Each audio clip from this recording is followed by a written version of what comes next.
বুড়িগঙ্গার হিমেল হাওয়া আর রুফটপের আড্ডা স্বাদের সাথে যেন প্রকৃতির এক মুগ্ধতা। Hey everyone, this is sponsor. আশা করি তোমরা সকলে ভালো আছো।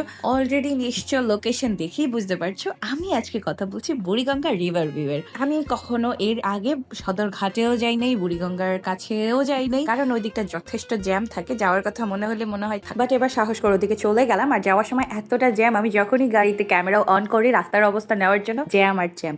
যাক, সেই দুঃখের কথা বলে লাভ নেই। বুড়িগঙ্গা রিভার ভিউ টার্মিনাল 7-এর পাশে লিফটের 3-এ আর ঢুকেই অনেক সুন্দর একটা আই সুদিং ডেকোরেশন চোখে পড়ে। পালতোলা নৌকার একটা থিম দিয়ে ওরা সুন্দর করে ডেকোরেশন করেছে। আর বুড়িগঙ্গা তীরের হওয়ায় এখানে যাওয়ার পারফেক্ট টাইমিং। বিকাল থেকে সন্ধ্যার পরে যে লাইটিংটা পড়ে, এই দুইটা টাইমিংয়ে ভিউ পাওয়া যায়।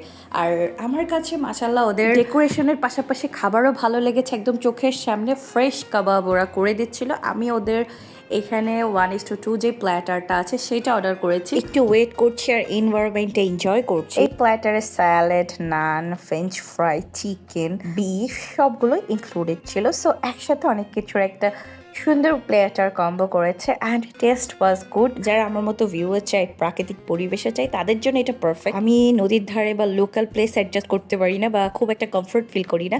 সো আমার যদি মন চায় যে আমি নদীর তীরে বসে আমার শেক এনজয় করব, সেই ক্ষেত্রে এটা আমার জন্য পারফেক্ট মনে হয়েছে। লঞ্চগুলো দেখে না মনে হচ্ছে কোথাও ঘুরতে চলে যাই। যাক, ইনশাল্লাহ বেটার লাক নেক্সট টাইম ভবিষ্যতে যাব। আজকের দিনটা ভালো ছিল আলহামদুলিল্লাহ। Thanks for watching. টাটা।